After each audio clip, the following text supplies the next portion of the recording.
This looks very familiar, doesn't it? Odyssey 1, line 3. And now that we've seen what Odysseus says to Penelope toward the end of the Odyssey, does this make us rethink what we're hearing at the beginning of the Odyssey? What do you think? It does. I think so too. I think the way he's talking here about getting to know different ways of thinking and different people, we're just thinking of all the encounters he will have in our Odyssey. But wait a minute, when you take a second look at that, what if you're experiencing the Odyssey for the first time? And after all, many of our participants are experiencing the Odyssey for the first time. Isn't that really saying that we shouldn't jump to conclusions about what the Odyssey is, that by the time Odysseus is reunited with Penelope and he's starting to tell his story to her and saying, well, some of this is painful. So do you really want to hear this? Mm-hmm. What's really happening is a kind of pause where you question, do I really know the Odyssey? Is it the full story that I have heard up to now, or can this just keep on going? So I think the three of us as experts are maybe fooling ourselves in thinking, oh, well, the Odyssey has been told, so what is this when Odysseus is telling Penelope the story and it seems to open up possibilities for new stories? Maybe that was always going on at the beginning of the Odyssey, and maybe the Odyssey really is intended to be like a first hearing every time, a first experience, and that we experts are the ones who are deluded because we already been through it so many times, so for us that's the Odyssey. But when you rethink the Odyssey at the beginning, it's really saying to us, this has unlimited potential. It can just keep going. It doesn't set limits. We're the ones who are setting limits as experts. Can I ask, so we're talking about rethinking the beginning. I mean, our conversation is also making me rethink the voice that we hear in the beginning. Yes. Should we be? Oh, yes, yes. And whose voice is it? Well, it's a singer who's asking a goddess to tell him what to say. Mm-hmm.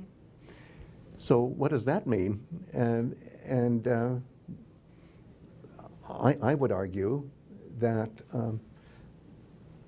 it's really the Muse who's in control of what's going to be said. Mm-hmm. And the Muse has the power to make the Odyssey anything she deems fit.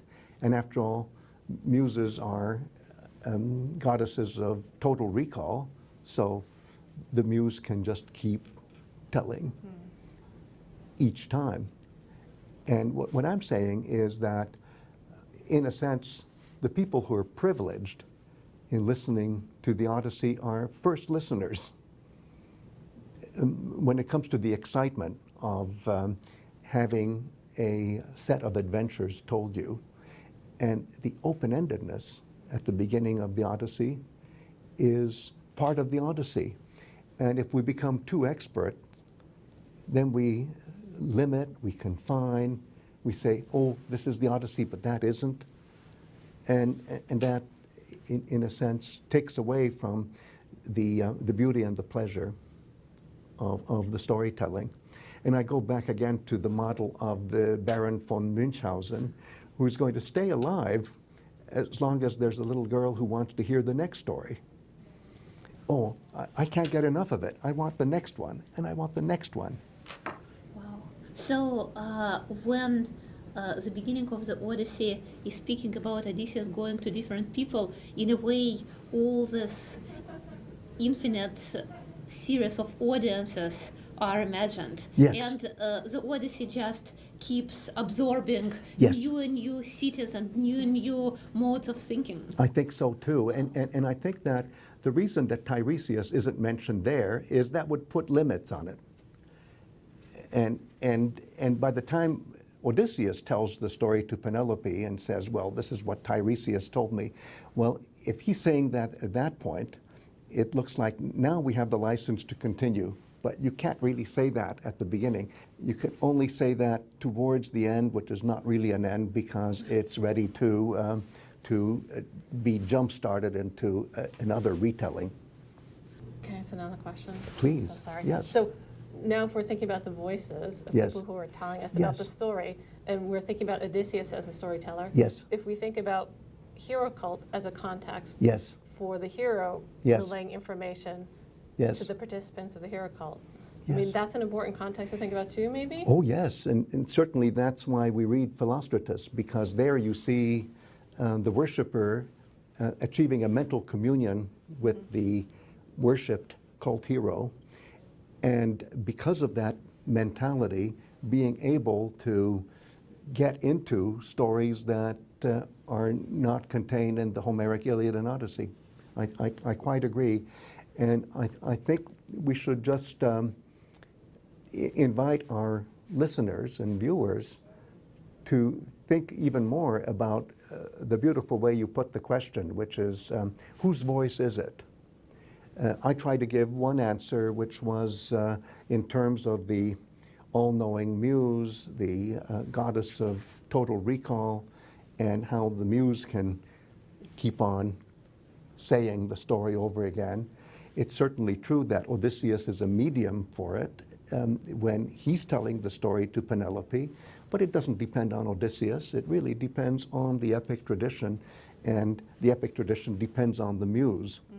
I should also say, and this is a big problem, and I can only say it in one sentence, why is there just one Muse invoked in the Odyssey? Why is there just one Muse invoked in the Iliad? Why not all 9 of them?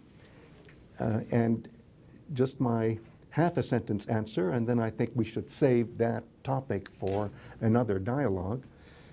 I think it's because this is the Muse of Kings, Calliope, and we see here a signature, so to speak, of an older tradition, which some people would call an Orphic tradition, a tradition going back to the mythical singer Orpheus. And after all, he is the son in myth of the Muse of Kings, Calliope. And especially in the case of the Odyssey, which is really a narrative about kingship. And kingship in the sense of achieving social integrity by way of the reintegration of a king. If you do think of it that way, then the open-endedness of the story of the Odyssey, I think, can be linked to that singular muse who is being invoked, unlike other situations where a whole collectivity of muses is invoked. It gives it a special signature, I think. But then the question is, how do we explain the singularity of the Muse of the Iliad? And let's save that for another discussion.